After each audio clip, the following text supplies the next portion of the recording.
प्रिय साथियों, आज से हम स्टार्ट करने वाले हैं चैप्टर 5 जिसका नाम है समांतर श्रेणियाँ या इसी को कहते हैं अरिथमेटिक प्रोग्रेशंस।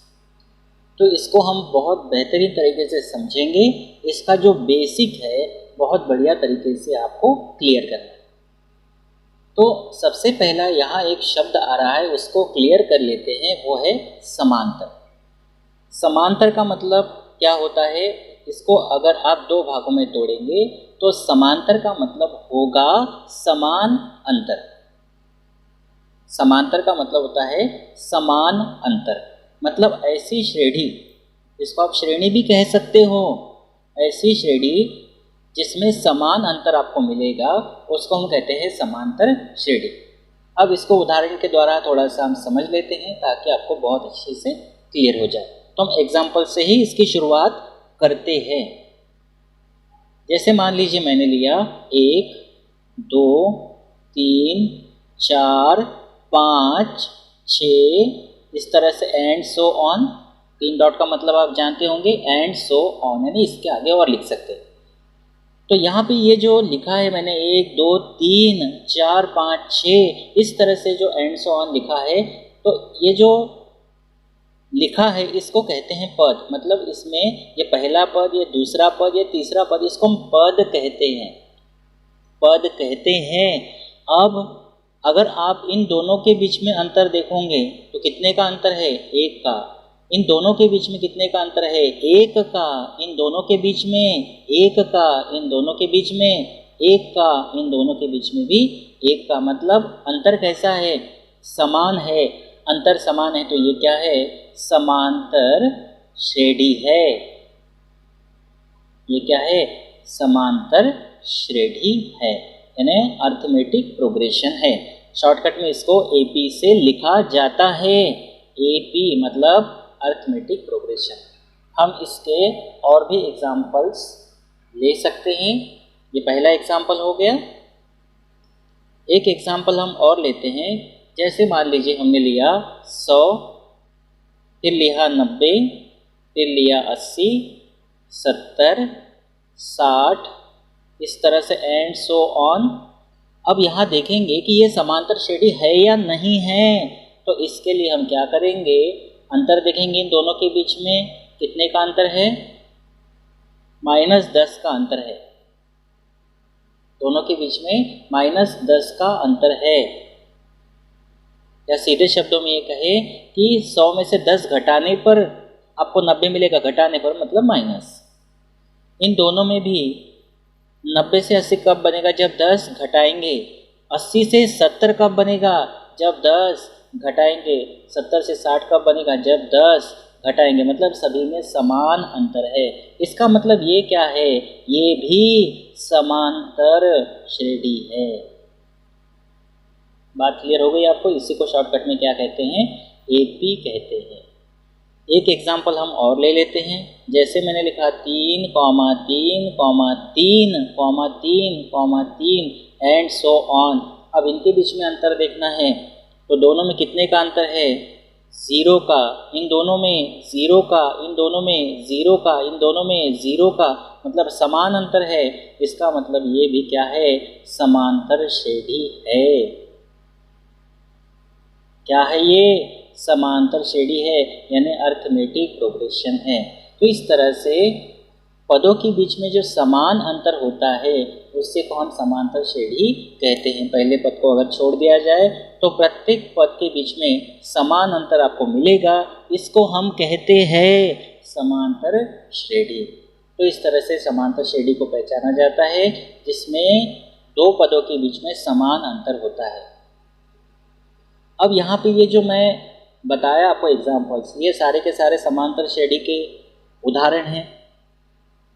सभी में समान अंतर है। अगर मान लीजिए इस तरह से आपको एक एग्जाम्पल दिया, जैसे मैंने लिखा 1, 3, 6, 7, 9 एंड सो ऑन, तो क्या ये समांतर श्रेणी है क्या?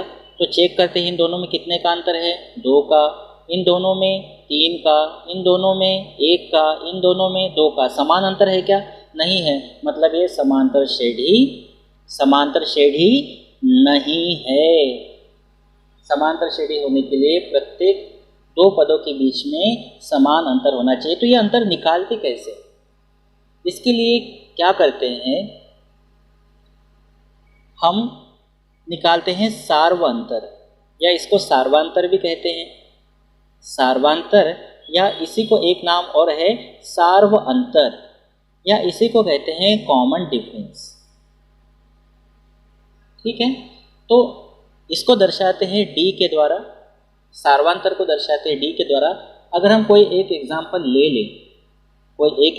लें, जैसे ये वाला एग्जाम्पल ले, तो इसमें ये प्रथम पद है, इसको बोलते हैं A1, ये दूसरा पद है, इसको कहते हैं A2, ये तीसरा पद है, ये चौथा पद है, ये पांचवा पद है, ये छठवां पद है। इस तरह से पद आते जाएंगे। तो ये पहला पद है, हम इसको A के द्वारा भी दर्शा सकते हैं, दूसरा A2, A3, A4। तो सार्वांतर निकालने के लिए क्या करते हैं, इसके लिए दूसरे पद में से पहले पद को घटाते हैं, A2 माइनस A1। इसको हल करेंगे तो दूसरा पद क्या है, 2 माइनस 1 हो जाएगा, ये 2 माइनस 1 बराबर 1 होगा। या फिर हम ये काम कर सकते हैं, तीसरे पद में से दूसरे पद को घटा सकते हैं। क्रमागत दूसरे पद में से पहले पद को घटाना है, तो हम A3 में से अगर A2 को घटाते हैं तो क्या मिलेगा, 3 माइनस 2 यानी 1 ही मिलेगा।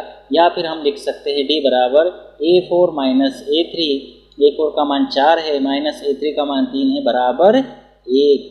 इस तरह से हम क्या करते हैं, सार्वांतर निकालने के लिए दूसरे पद में से पहला पद, तीसरे पद में से दूसरा पद, चौथे पद में से तीसरा पद, इस तरह से घटाते हैं। तो अंतर जो है वो समान मिलता है, उसी को हम क्या कहते हैं, सार्वांतर कहते हैं। तो इस तरह से आप समझ गए कि प्रथम पद को दर्शाते A1 के द्वारा, द्वितीय पद को दर्शाते A2 के द्वारा, तृतीय पद को दर्शाते A3 के द्वारा, चतुर्थ पद को दर्शाते A4 के द्वारा, A5, A6, इस तरह से हम दर्शा सकते हैं। क्लियर है बात? अब और एग्जाम्पल, ये तो पदों की बात हो गई। प्रथम पद को आप A के द्वारा भी दर्शा सकते हैं, इसको क्या कहते हैं, प्रथम पद कहते हैं। A का मतलब होता है प्रथम पद, इस तरह से हम कहेंगे। अब हम ये देखते हैं कि जो हमारे पास समांतर श्रेणी है, जिसको हम कहते हैं AP, इस AP का जनरल फॉर्म जिसको कहते हैं या व्यापक रूप क्या होता है। AP का व्यापक रूप या समांतर श्रेणी का व्यापक रूप क्या होता है, तो ये व्यापक रूप होता है A plus D, A plus 2D, A plus 3D, A plus 4D, इस तरह से आप लिख सकते हैं। तो ये कहलाता है व्यापक रूप। इसका मतलब है ये किसका मान है, A1 का, ये किसका मान है, A2 का, ये किसका मान है, A3 का, ये किसका मान है, A4 का, ये किसका मान है, A5 का मान है। क्लियर है बात? मतलब A1 का मान A है, A2 का मान A प्लस D है, A3 का मान A प्लस 2D है, A4 का मान A प्लस 3D है, A5 का मान A प्लस 4D है। आप चाहो तो यहाँ पर ये जो बात मैंने लिखी है, ये बात आप यहाँ पे अप्लाई कर सकते हो पहले एग्जाम्पल पर, और अप्लाई करके ये मान निकाल सकते हो। जैसे आपके पास यहाँ प्रथम पद कितना है, 1 है, तो प्रथम पद 1 आ गया। द्वितीय पद निकालना है A प्लस D, A का मान 1 है, D का भी मान 1 आया था, कितना हो जाएगा, 1 और 1, ये हो जाएगा 2, यहाँ लिख लेता हूँ 1, यहाँ हो जाएगा 2। अगला पद निकालना है A का मान कितना आया था, A का मान हमारा प्रथम पद 1 है, प्लस 2 गुणित D का मान 1, 2 एकम 2 और 1 3। अगला अगर आप देखेंगे तो 1 प्लस 3 गुना D का भी मान 1 है, तो यह हो जाएगा 4। कहने का मतलब है इस तरह से आप प्रथम पद, द्वितीय पद, तृतीय पद, चतुर्थ पद और पंचम पद निकाल सकते हो। तो इस तरह से हम क्या कह सकते हैं, अगर हमको प्रथम पद निकालना है तो प्रथम पद के लिए हमारे पास फार्मूला क्या होगा, प्रथम पद A1 बराबर हो जाएगा A। अगर हमको द्वितीय पद निकालना है, द्वितीय पद, तो द्वितीय पद मतलब A2, तो A2 बराबर फार्मूला हो जाएगा A प्लस D। अगर तृतीय पद निकालना है तो तृतीय पद निकालने के लिए फार्मूला क्या हो जाएगा, A3 बराबर A प्लस 2D। चतुर्थ पद निकालना है तो क्या होगा, आप बता सकते हैं, बिल्कुल बता सकते हैं, A4 बराबर A प्लस 3D। इस तरह से आप पदों को निकाल सकते हैं। तो इसके लिए देखो एक आइडिया आपको बता दूँ, अगर 2 है तो D 1 आएगा, 3 है तो D 2D आएगा, 2 आएगा, 4 है तो 3D आएगा। इस तरह से अगर मैं आपसे कहूँ कि क्या आप nवां पद निकाल सकते हो, nवां पद, इसको nवां पद कहा जाता है। इसकी ज़रूरत अभी तो नहीं है, लेकिन फिर भी आपको बता देता हूँ, nवां पद निकालना है तो होगा A प्लस, यहाँ 4 है तो यहाँ 3 है, तो n से 1 कम करेंगे तो n-1 इंटू D। ये nवां पद निकालने का फार्मूला हो जाता है। n का मान अगर आप 1 रखते हैं तो आपको A मिलेगा, आप अगर n का मान 2 रखते हैं तो आपको ये A2 का मान मिलेगा, 3 रखते हैं तो A3 का मान, 4 रखते हैं तो A4 का मान, इस तरह से मिलता जाएगा। तो बहुत अच्छे से आपको एक बात और बता देता हूँ, an क्या है, an nवां पद है, a क्या है, a प्रथम पद है, और d क्या है, d सार्व अंतर है, या सार्वांतर भी आप इसको कह सकते हैं। तो इस तरह से ये जो मैंने आपको बातें बताई, ये सारी बातें बहुत ही बढ़िया तरीके से आपको ध्यान रखना है। तो चलिए अब हम समांतर श्रेणी की डेफिनेशन बना लेते हैं। तो समांतर श्रेणी की डेफिनेशन बनाएंगे, किस तरह से बनाएंगे देखिए, हम लिखेंगे कि एक समांतर श्रेणी, एक समांतर श्रेणी, या जिसको हम कहते हैं अर्थमेटिक प्रोग्रेशन, एक समांतर श्रेणी संख्याओं की, अभी हमने बहुत सारी संख्याएं लिखी थी, संख्याओं की एक ऐसी सूची है, सूची का मतलब कह सकते हैं लिस्ट है, एक ऐसी सूची है यानी कि लिस्ट है, जिसमें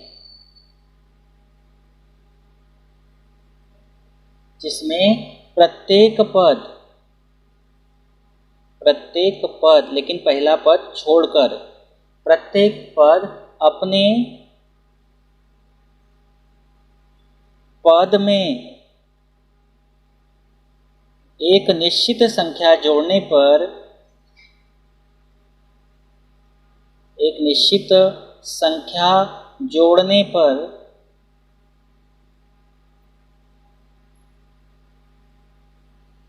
पर प्राप्त होता है।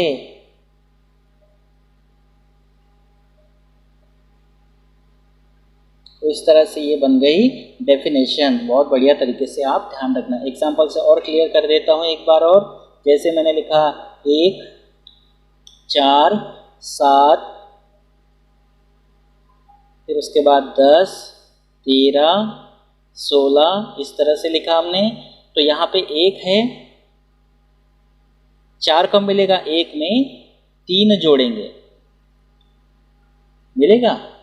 उसके बाद 7 कब मिलेगा, जब 4 में 3 जोड़ेंगे। 10 कब मिलेगा, जब 7 में 3 जोड़ेंगे। 13 कब मिलेगा, जब 10 में 3 जोड़ेंगे। 16 कब मिलेगा, जब 13 में 3 जोड़ेंगे। इस तरह से मतलब एक समांतर श्रेणी संख्याओं की एक ऐसी सूची है जिसमें प्रत्येक पद, पहला पद छोड़कर, क्योंकि इसके आगे कोई संख्या नहीं है, कोई पद नहीं है, मैंने पहले ही आपको बताया ये सारे पद हैं।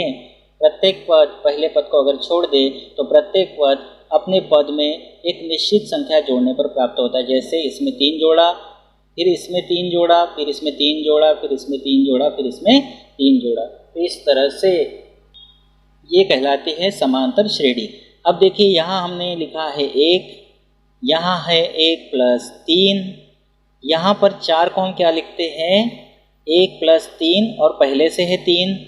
7 को हम क्या लिखते हैं, 1 + 3 + 3, पहले से है 3। 10 को हम क्या लिखते हैं, 1 + 3 + 3 + 3 और पहले से है 3।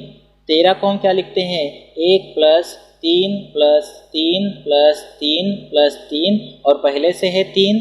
यहाँ पर देखेंगे तो यहाँ 1 + 3 है, उसके बाद 1 + 3 ये 4 हो गया, तो ये 4 और पहले से 3 है, फिर ये हो गया 7, पहले से 3 है, ये हो गया 10, पहले से 3 है, ये हो गया 13, यहाँ तक पहले से 3 है, इस तरह से। तो यहाँ पे ए क्या है, प्रथम पद होता है, और प्रथम पद हमारे पास कितना है, 1 है, और डी जो है ये सार्वांतर होता है, डिफरेंस होता है, कॉमन डिफरेंस होता है।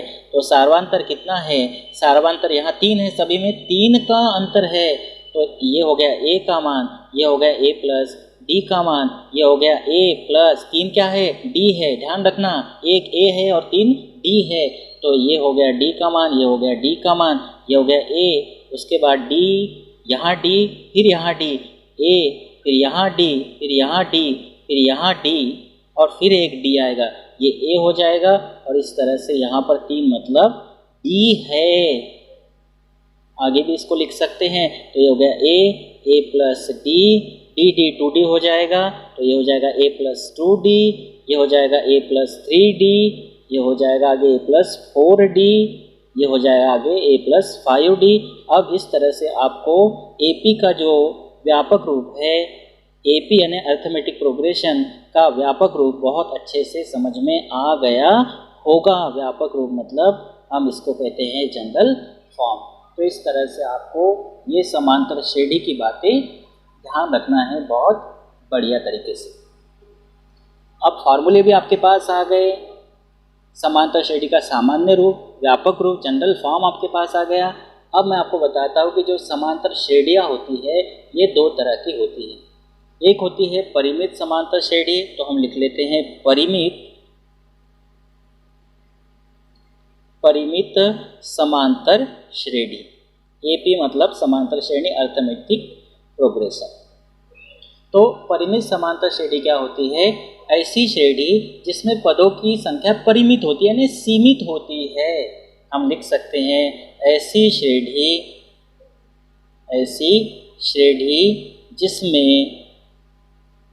जिसमें पदों की संख्या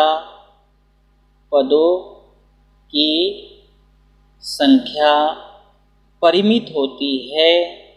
परिमित का मतलब होता है सीमित होती है, परिमित होती है, उसे परिमित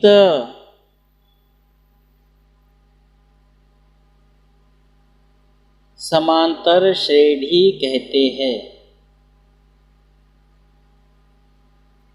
ठीक है, जैसे एग्जाम्पल के लिए अगर मैं कहूँ, मैंने अगर लिया मान लीजिए 2, 4, 6, 8, 10, 12, मान लीजिए मैंने 6 पद लिए, इसके आगे मैंने पद नहीं लिए, तब दोनों में कितने कितने का अंतर है, सब में 2 2 का अंतर है, मतलब सार्वांतर जो है वो समान है, मतलब समान अंतर है, इसलिए समांतर श्रेणी है। लेकिन इसमें पदों की संख्या सीमित है, परिमित है, तो ये क्या है, ये परिमित समांतर श्रेणी है। और जो परिमित समांतर श्रेणी होती है उसमें अंतिम पद आपको पता होता है। यहाँ मैं पूछूं अंतिम पद कितना है, तो अंतिम पद जो होता है वो ज्ञात होता है परिमित समांतर श्रेणी में, जिसको हम L के द्वारा दर्शा सकते हैं। लास्ट अंतिम पद कितना है, 12 है, ये हो गई परिमित समांतर श्रेणी। एक होती है अपरिमित समांतर श्रेणी, तो इसकी डेफिनेशन क्या बनेगी, इसकी डेफिनेशन बना सकते हैं ऐसी श्रेणी जिसमें पदों की